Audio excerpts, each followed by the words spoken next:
Hey there, my name's Daphne. I'm a 30-year-old woman who owns and runs a luxurious beach resort in my state. Now, of course, since I'm the owner, I do have a lot more leeway regarding where I can work, and I choose to work from home.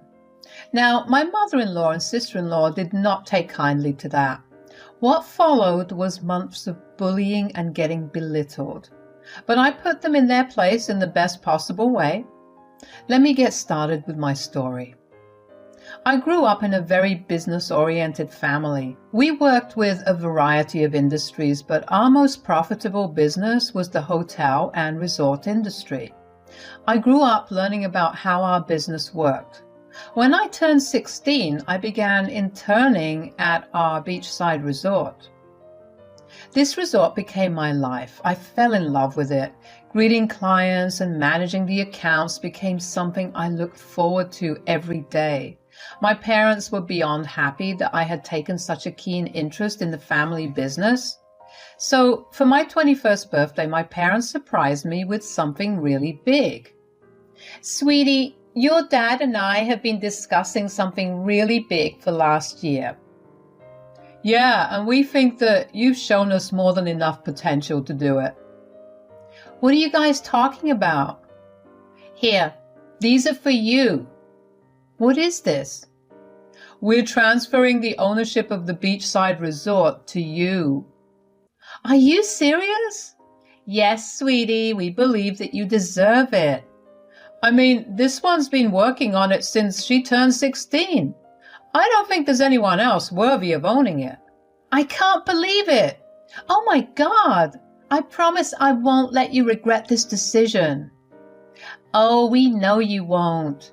You love that place way too much to ever let it go down in flames." I cannot even begin to describe how happy I was when I held the transfer paper on that birthday. Needless to say, I poured my heart and soul into the business. In about a year, business was booming. I had made so much income that I was pretty much settled for life. Of course, that was only possible because of my parents, but I was still really proud of myself.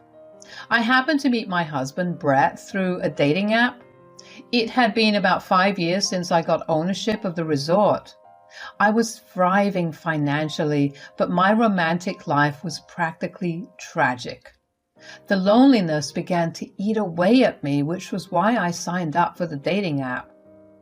Anyway, we ended up matching and then planning on a date.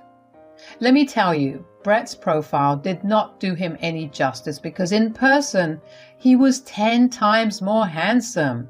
He was very charming and chivalrous as well. Obviously, we liked each other, so we went on many more dates.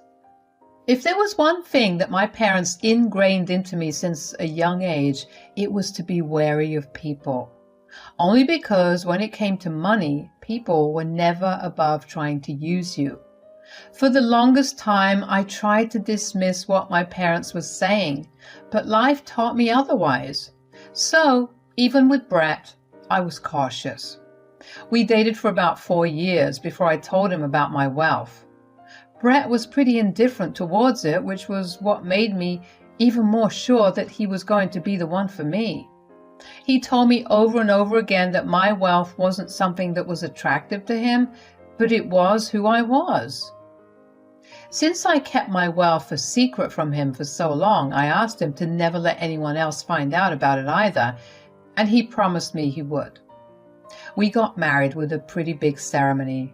To be fair, most of the guests were far from my side, but regardless, Brett and I had the time of our lives.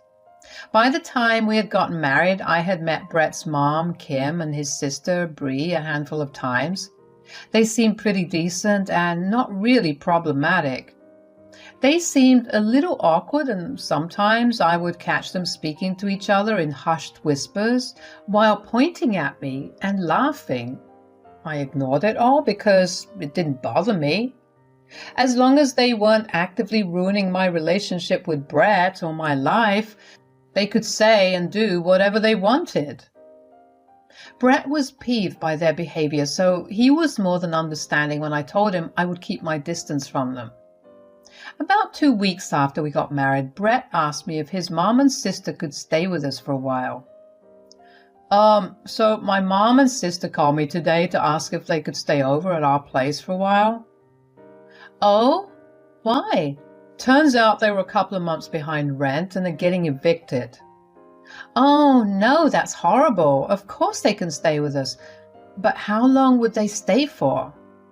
Mom said about 4 to 5 months. They need to work and save up for a new place. That's doable. But they will need to pick their load up around the house. If they live here, they have to contribute to chores and other things. Yes, of course. I'll make sure it happens. That decision turned out to be a horrible one. For some reason, Kim and Bree were under the impression that Brett owned our house. I did, by the way, not that that was an issue. I just had a lot more income than he did. Brett didn't say anything either because saying something would mean revealing my wealth. And who knew how much Kim and Bree would exploit me after that? They took one look at our place and assumed Brett was earning more money and decided to constantly belittle me. They never did their chores and instead left messes everywhere. No matter how many times Brett asked them to clean up after themselves, they never bothered because we're family. What's the big deal? Because I owned the resort, I had the free will to decide where I wanted to work from, so obviously I chose to work from home. For some reason, Kim didn't believe in working from home, and Bree was just plain disrespectful. Both of them would constantly disrupt me while I was in the middle of sorting through important things. If I had a meeting to attend, they would purposely have me run errands for them right before. If I tried to put up a fight, they would use the excuse of not having money or transportation to do it. What made it even worse was that neither of them were employed, nor were they making any actual efforts to find a job. They happily lived at our place, eating our food, using our utilities. I wouldn't have minded it if they had at least taken responsibility for their messes. I was tired of Kim and Bree looking down on me. I could stand it for a while, but I mean, come on, I live with them and I have to hear their stupid comparisons all day long. All they see is that I'm a stay-at-home wife who sits on her computer and phone all day. They think their son is the one who works really hard and brings home the money. I do not appreciate my husband, but even he knows what the truth is. Brett was just as tired of them as I was. He hated how they made him feel inadequate, even though they weren't doing it intentionally. Most of all, he hated how they didn't value me enough and thought it was okay to just walk all over me that day. It all came to a head one day when I invited some of my friends over for brunch.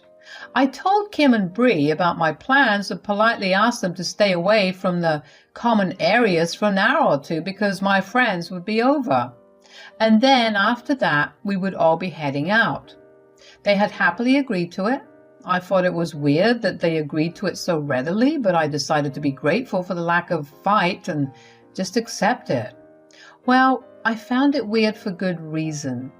It took half an hour of my friends being in the house for Kim and Bree to walk in and introduce themselves. At this point, I'm annoyed. But then it got worse. They started talking about how I was a spoiled brat who only knew how to live off of other people's money. My friends looked wildly uncomfortable, but since they were my close friends, they knew about the details of my relationship with my mother and sister-in-law. My friends sat in an uncomfortable and awkward silence while I was just fuming, listening to Kim and Bree laugh at my expense. I knew that if I gave them a reaction, they would eat it up, so I just got up and grabbed my things. I asked my friends if they wanted to head out, and everyone agreed in a heartbeat. We were out of the door so fast you would have thought the house was burning down, which at that moment, I really wished it did happen. After I came back, I went straight to my room. I didn't think I would have been able to see Kim or Bree until I had calmed down. I was still seething at what they had done. They were beyond disrespectful and I was done with them. I wanted them to see just whose money they were living on.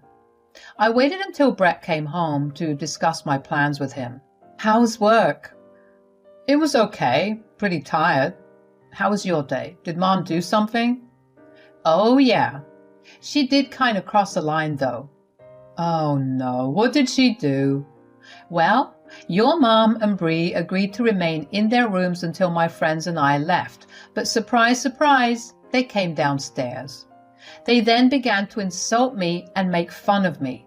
Your mom called me a spoiled brat.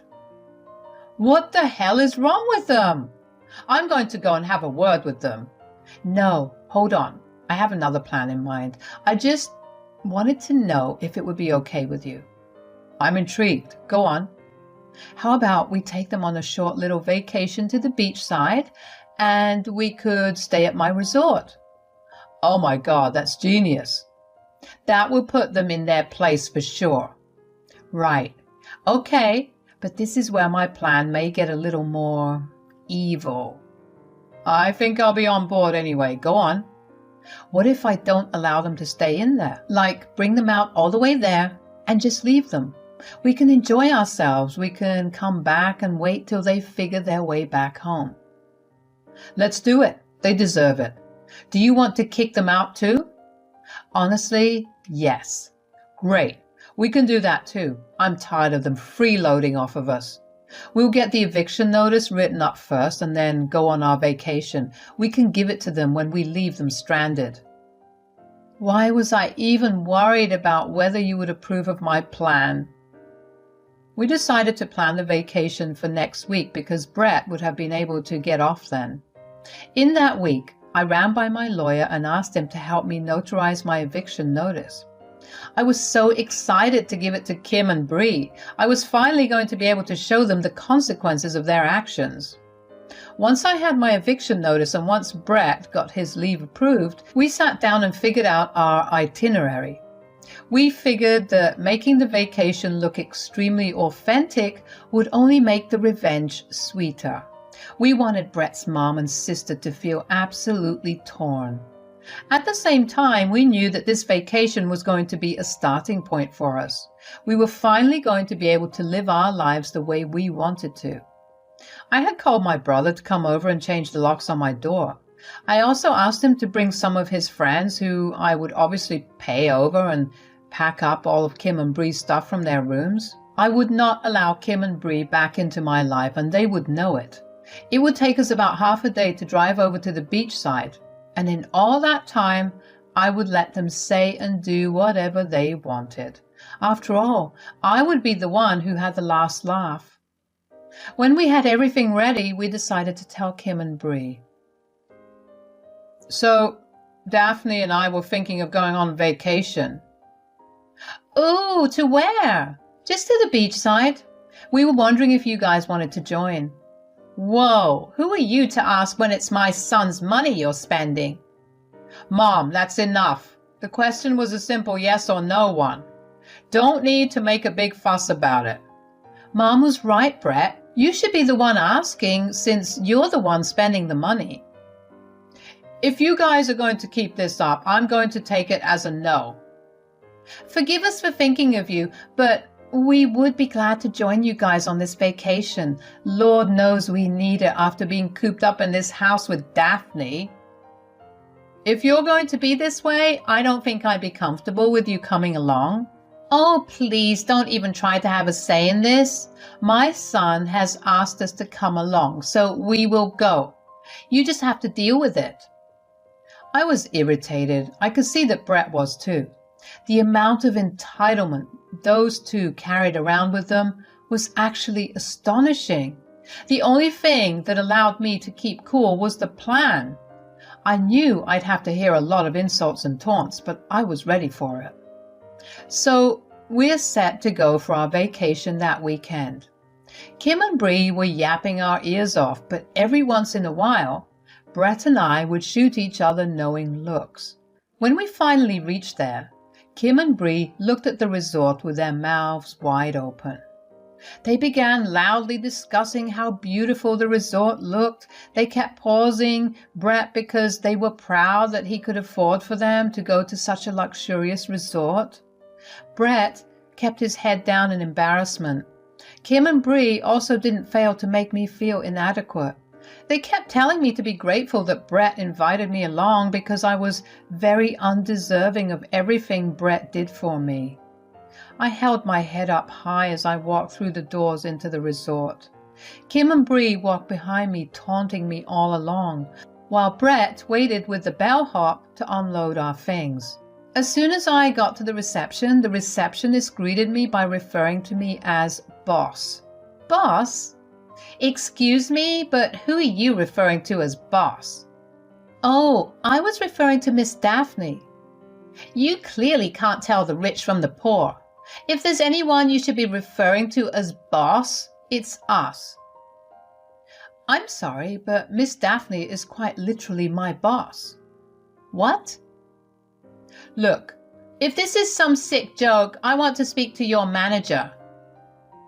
The highest authority of this establishment just walked in with you, Mom. I don't think there's much my manager can do for you. Both of their faces paled. They tried to argue about it further with the receptionist, but she continued to stand her ground about me being the owner of the resort. I just stood and watched them stutter and fumble their words as the realization of how they had been treating me started to kick in. I guess they started to put two and two together as they realized that all the time I spent on my phone and laptop was not actually lazing about, but me actually working and earning money. When Brett walked in, they immediately went to him and began to yell at him. How could you lie to us? What are you talking about? Don't try to act smart. How come you never told us that your wife was the owner of this resort and probably filthy rich? Why should I be the one to tell you about other people's business? It was not my place to say anything. You've embarrassed us. All this time, if we had known, what? You would have treated me nicer? No need to be rude about it. If you needed to know about my social status and earnings for you to treat me like a decent human being, then I don't want either of you to be a part of our lives. You don't get to decide for my son. Tell her, Brett. Actually, Mom, she has a point. Are you seriously taking her side over ours? I've told both of you time and again to stop being mean to Daphne, but not once have you listened. You only stopped doing it in front of me. That was beyond disrespectful. I don't want to have anything to do with either of you. Here is your eviction notice. When you return back, you'll find all of your things packed and out of the house. Don't bother trying to enter the house. I made sure to have all the locks changed. All the best on your journey back. You're leaving us just like that? You can't do that. We're family. If family actually meant something to you, you wouldn't have treated me this way. But we don't have any way to get back home. At least let us stay here. Well, here's $100. Figure your way back home. Goodbye now. The look of pure shock on Kim and Bree's face was so satisfying. I couldn't believe I was finally going to be able to get rid of them. I finally don't have to constantly look over my shoulder in my own home. My home can finally become my safe space once again. Brett was in the same boat. He felt free too. I knew it because I could see how happy he was. He had a bounce in his step and he was super smiley and laughy. I loved seeing him that way. Our mini vacation went super well. We had the time of our lives, and when it was time to go, we were actually excited to go back home for the first time in a while. It's been about 6 months since all of this happened, and let me tell you, I'm never giving up my peace of mind for family. I mean it in the way that bullies in families are the worst, and I will never help them out again. I'm just grateful my husband was on board with everything and had my back. I don't know much about what happened to Kim and Bree after everything. When we came back, all their stuff was gone, so I knew that they had managed to find a way to get back. Later, Brett had gotten calls from several family members about him abandoning his mother and sister after lying to and manipulating them. Brett obviously did not let his mom and sister's lies live. He provided proof and cleared our names. As far as I know, Kim and Bree have been cast out by the entire family, and none of them want to help them out. I'm glad Brett and I managed to get rid of the biggest source of toxicity in our lives. We are happier and livelier now, and I couldn't have life go any other way. Thanks for listening.